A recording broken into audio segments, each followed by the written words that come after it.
to comment and give us ideas on what topics you'd like to present. Sorry. I apologize. Okay. Good morning, everyone, and welcome to Autodesk Virtual Academy. My name is Anthony Rodriguez, Vice President of CATIV. I'm joined by Nathan Eliason and James Pavia, who are two of our senior technical experts focused on Fusion Lifecycle. I want to welcome everyone for joining and give everyone a background of Autodesk Virtual Academy, which we started about 2 years ago. In the 2 years, we started with the goal of focusing on delivering content that users can go back, implement, use within their workflow. We've grown the Academy to more than 2,000 users. We have people that participate not just in the US, but all over the world. And every week we have sessions that focus on 3 different categories. Today you're participating in our newest version of the Academy, which is on Fusion Lifecycle. We started with product design and manufacturing collection, and also have a track for Fusion 360. You're all welcome to join any of these sessions. We encourage every user that's on this session today to comment and share with us topics that you'd like to learn in the future. This is something we'll be doing consistently. It's something that will happen on a regular basis, and it will focus on delivering content that you can go back and use. The session's not to pitch a new product or pitch new technology. It's really to help our users adopt and make the most out of the investment they made, in this case, Fusion Lifecycle. So again, I want to welcome everyone. I welcome you to the community. I encourage you to participate in any of the tracks that are relevant to you. Definitely participate in providing input on topics that can help your user base, help people within your company, and we'll be glad to implement those as we continue to do this consistently. Nathan today, who's going to present with James, has picked a topic that we feel is relevant to every user within a Fusion Lifecycle implementation, something that every one of your users can benefit from. All of the sessions will be recorded and posted on YouTube and Facebook. So even if some of your users aren't able to participate live, we encourage you to have them go back and watch these recordings. Again, I'm excited to get this started. I'm going to hand it over to Nathan. I want to thank everyone for joining again. I hope we hear from more of you more frequently, and that all of us benefit from this and use Fusion Lifecycle to its maximum potential. Nathan? All right, thank you, Anthony. So I want to give you an overview for what we're going to cover on today's call. First of all, I want to give you an overview of what Workspace Views are all about. Then we're going to demonstrate and actually show you how you can personalize and customize the Workspace View so that you can quickly find the information that you are looking for. And then at the very end of our session today, we're going to do a Q&A session. So just some housekeeping real quick. If during the presentation you want to ask any questions, inside of the GoToWebinar interface, there's a place where you can type in your questions. James is going to be managing that, and so he will get back with you if you have any questions throughout the presentation. Some of them we might save to the very end, and we might bring up to the whole audience. So Workspace Views inside of Fusion Lifecycle, whenever you want to view information in a workspace, when you navigate to the workspace, this is the view that comes up, and that's what's called our Workspace View. It has several columns of information that you can display.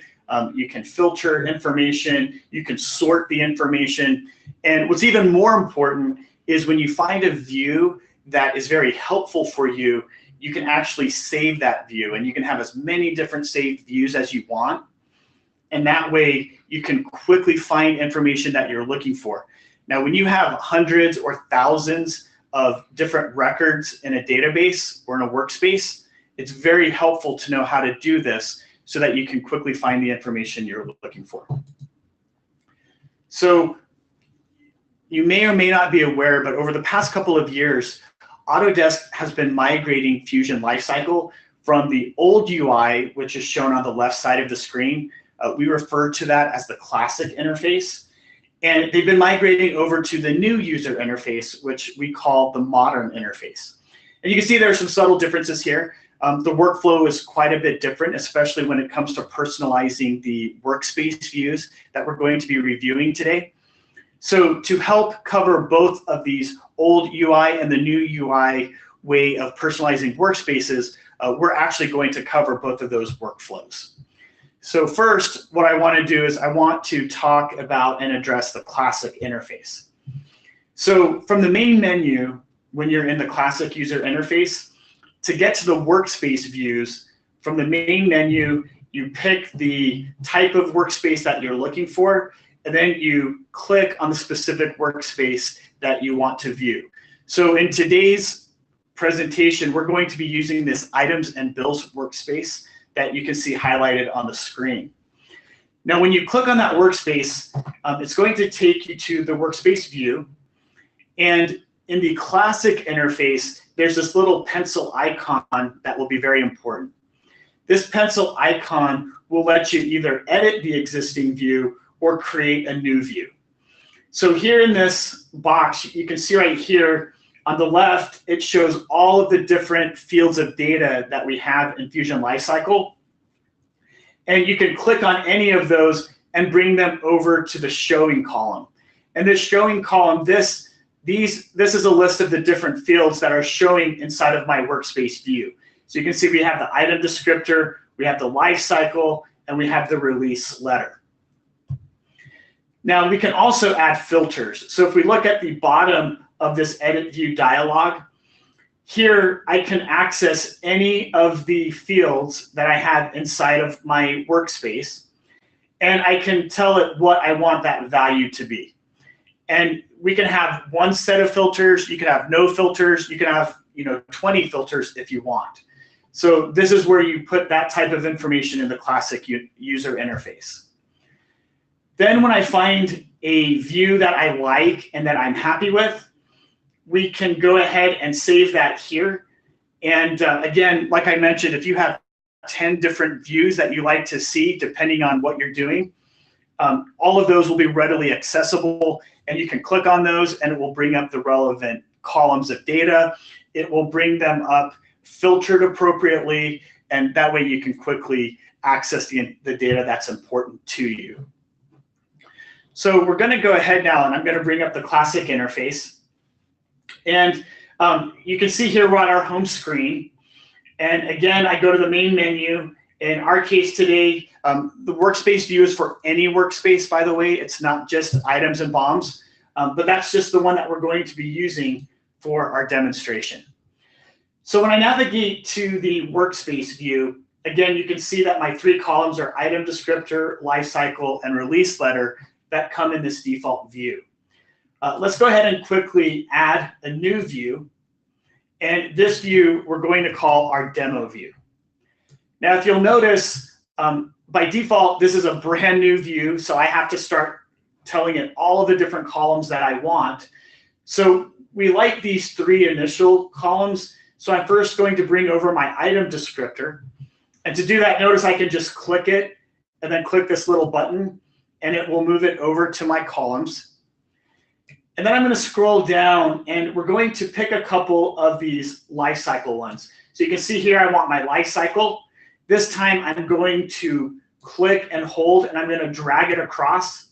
So you can see that there's a couple different ways I can bring them over. And then the release letter we're going to bring over into our columns as well. So now I have columns that are similar to this default view.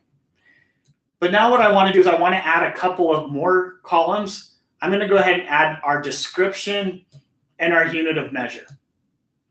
So now when I click save, I'm going to have this new view that we created called demo. And you're going to see that I have these 5 columns of data. Now, at this point, I can click on any of these headers and notice that it will sort information by clicking on any of those headers. So I can go ascending order, I can go in descending order, but you can see that very quickly you can sort the information by clicking on the column heading. Now let's say, for example, I wanted my description, my unit of measure columns to come before my life cycle and my release letter columns. If I go back to my edit view dialog, I can simply drag these columns to the right, or these fields to the right location in the order I want them to appear. And now when I click save, it's going to reorder those columns for me. So very easy to go in and get the data in the order that I want it to appear. Now let's look at, you'll see that I have 1,466 records, and you can see that each one, I have 2 records. I have a production and I have a working version. We only want to show release data. So the first filter I'm going to add is we're just going to go down here and say we only want to look at the latest versions. So now when I click save, notice that we're going to go from 1,466 records down to 733 records, and I no longer have those working versions. Let's say though that you can see some of these have descriptions that are blank. Most of our parts do have descriptions. So let's say that we also want to exclude any description that is blank. So if I come up here, I can add a new filter, and we'll just go down to the description, and notice that we have the different options. Does it just contain certain letters or certain keywords? Does it start with, end with certain letters or characters? There are several different options that we have. We just want to say the description is not blank. And now when I click save, we're going to go from 733 records down to 671 records. And if I scroll down here, you'll notice that there are now no more records showing that have blank descriptions. Now we'll also notice that I have some obsolete records in here. And when I'm looking for parts, I really don't want to see parts that are obsoleted. So we're going to, again, go back and we're going to add yet another filter. And this time we're going to say that the life cycle is in production. And now when I save that, now if I scroll down, you'll see that I have no more obsolete parts or records that are showing. And then finally, just to show another type of option that you might have, if you just want to focus on very specific part numbers, notice that the way we set up our part numbering scheme, we have just consecutive numbers that start with 1000. So here we can just say we want our descriptor to start with 100. We'll try 04. And now when I click save, we go from 664 records down to just 6 records. So it's very powerful the way that you can set the criteria that you want and then filter so that you only see the information that's relevant for what you're trying to do. Now, one last little note, if I want, what I can do is if I want my demo view to be the default view that comes up every time I navigate to this specific workspace, I can click this checkbox and that will then make it the default view. So now let's talk about the modern interface. And like I mentioned, over time, you'll need to be migrating over to the modern interface. Right now, you have the option that you can choose which one you want to use. But I do recommend that if you have it available to you, that you start using the modern interface so that you become used to it. So in the modern interface, we have this main menu icon. And when you click on this main menu icon, you'll have a list of different options. And you want to select the workspace option. Then from there, you can pick the category of workspace that you want to access. Again, in our example, we're going to be using the product development workspace. And then you can go and we're going to be using the items and bills just like we did inside of a classic interface. Now, just like before, when you go to your workspace view, it's going to show different columns. Here's where it gets really different between the classic interface and the new modern interface. So instead of having that pencil icon that lets us go in and continuously edit and refine and change our view, there's a whole set of tools that are more intuitive that make it easier to personalize and configure the workspace to find the information you're looking for. First of all, to select the data fields, there's a little column button in the upper right corner. And when you click on this button, it shows the columns that are currently being showed up top. And if I uncheck any of these, it will remove those columns from my view. And then it has the additional available columns categorized so you can quickly expand and unexpand the different options to quickly find the information that you want to display. So it's a little bit more intuitive, a little easier to choose the columns that you're looking for and bring them into your view. Now, from the filtering perspective, there is more powerful filtering in the modern user interface. You can basically pick on any of these columns that are showing, and you can see this little filter icon. When you click on that filter icon, it brings down a list of different options that you have on ways that you can filter out that column. And I can filter out as many different columns as I want. And what's nice too is that I can create and or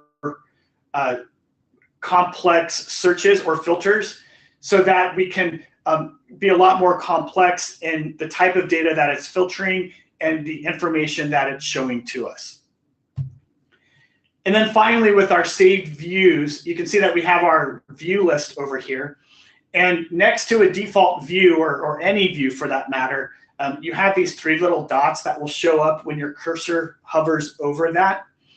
And that lets you either rename the current view, duplicate it if we want to create a new view, or delete the current view. So that's basically how we're going to create a new view.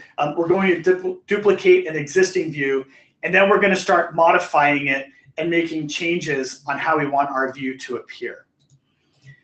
So here in the modern interface, just as I showed in the previous slide, we have this top menu button that I can click. We can tell it we want to look at our product development workspaces. And as I move to that workspace, you can see that it pulls up the view. And just like before, I have this default view that has these three different columns. Now, I want to change this view without affecting my default view. So what I'm going to do is I'm going to come right in here. I'm going to click on these three little dots, and we're going to tell Fusion Lifecycle to duplicate this view. Then we're going to rename it to be our new demo view, similar to the one that we created before in the classic interface. Now, in our new view, as I mentioned, to add additional columns, we click on our column select button, and we come down and we want to add a couple of item details columns. So you can see it's literally as simple as clicking a button to check a couple of boxes. And then when I click save, those columns will now be added to my view. Now it's going to go ahead and add those at the end, but just like before, I can reorder those columns if I want. The way that I reorder those columns is I click on the column header right here in the empty space, and then I just click and drag it to the location that I want it to move to. Okay, for some reason it's not working right now. But you are able to drag those around, and they should move to the order that you want them to show. Now, just like before, the description, you can see right here that it's blank. We have several description information that are blank. So just like before, we can click on this button to filter, and we're going to say, let's hide the records that are not blank. And as soon as I click save, again, we're going to go from our 733 records down to 671. For some reason, my view isn't working right.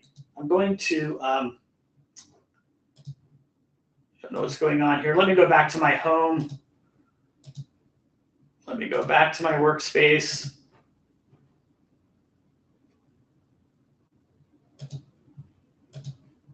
And we're going to go back to our demo view. There we go. And now our workspace is working. Okay, and you can see now I can click on these column headers, and I can move them over, and I can start moving them around and ordering them the way that I want them to appear. Now, just like before, we also want to hide these obsolete parts. So again, we can click on our filter, say, we want this to equal production. We don't want to show anything outside of production. And again, now we go from our 671 records down to our 664 records. And you can see that we no longer see our obsolete parts. And then finally, I want to come in and we're going to filter out some of our part numbers. But what I'm going to do is I'm going to say starts with, just like we did before, 10004. But then I'm going to go ahead and add another filter. And we're going to say, or if it starts with 10010. And it's important to change this to an or. And now when I click save, you'll see that we go from 664 records down to 15. And you can see that all of our part numbers start with either 10004 or 10010. Now, as I mentioned, it's already saved. If I want this to be my default, then I can just click on that star. And when I click on that star, that now becomes my default view. So it makes it very easy to switch back and forth. I want to point out, if I go back to my default view, notice it goes back to only showing 3 columns, and it has all 733 records showing. And if I go back to demo view, again, now it's going to show just the 15 records with the 15 records with the 5 different columns that we wanted to show. So it makes it very easy to save your views, have them appear the way that you want them to appear. Now, before we close today's session, I did want to show you a couple of interesting tips when you're doing this. I'm going to go ahead and uncheck release letter and lifecycle. And I'm going to go to my where used, and we're going to show parent, assembly, and quantity. Now, when I click save, again, notice that we're at 15 records right now. When I click save, it's actually going to increase to 19. Okay. There we go. It's going to increase to 19 records. And the reason for that is notice that some of these part numbers are shown twice. And that's because they're used in 2 different assemblies. So here, if I want to get a quick where used report of several different top-level assemblies without having to go into each individual record, I can do that really conveniently. And I can see all of the different assemblies where it's used. And I can even see how many parts are used in each of those assemblies. Alternatively, what we can do is I'm going to turn off the where used now, and I'm going to go to the bill of materials. And if we pick our part and quantity, then now what's going to happen is we're going to have probably about 140 hits or so, 147. And again, you can see right here, we have several different entries for each assembly, and it's showing you all of the different parts and their quantities, at least from a top level assembly. So if we wanted to go in here and real quickly look at a different assembly's bill of materials, again, without having to go into individual records and pulling those, there are ways that we can do that right here inside of our workspace views. So I appreciate all of you, again, attending our inaugural AVA that is focused on Fusion Lifecycle. We hope that you were able to learn something about how you can personalize the workspace view and more easily find that information that you're looking for. At this point, I want to go ahead and field any questions that anyone might have. James, has there been any questions that have come in through the board? Yes, there have, Nathan. I've got a couple of questions that I thought would be interesting if we shared them amongst everybody. One person asked how we can switch between the two as you're showing the two. Is there a possibility to switch between the two? Yes, thank you. Great question. So what you can do is an administrator has the ability to go in and give the users an option on which one they want to use. And if they give you the option, you can come up here to your profile and you can click on My Account. And on My Account, if you scroll down, you'll see an option for the interface style. Now, in my case, the administrator has it locked down that everybody in this tenant has to use the modern interface. But if the administrator gives end users the option, then this will allow me to select which option I want to use. Now, if you are an administrator and you want to find out how you can give people the option to do that, you can come into the general settings, and down here there'll be an interface style. And again, this area can only be accessed by the administrators. And you can click right here. Do you want to force everybody to use classic? Do you want to force everyone to use modern? Or do you want to give users the option? So there's several different ways that we can allow you to select, do you want to use modern or do you want to use the classic interface? Wonderful question. Were there any others? Yeah, I just got one other one. Somebody is saying they don't see all the view options. It's not the same. I could probably answer that. It's basically based on permissions. So if you don't have permissions to see something, then you won't see it in the view.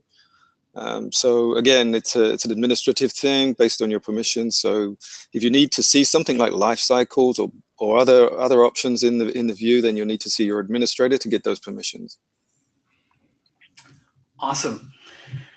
Well, again, we appreciate all of you joining us for our webcast today. We're going to be doing these monthly moving forward. And so we encourage you to sign up for the series and to join us next time when we'll go over some more tips and tricks, and we'll be announcing our next webcast shortly. So thank you, everyone, and hope you have a great rest of your day.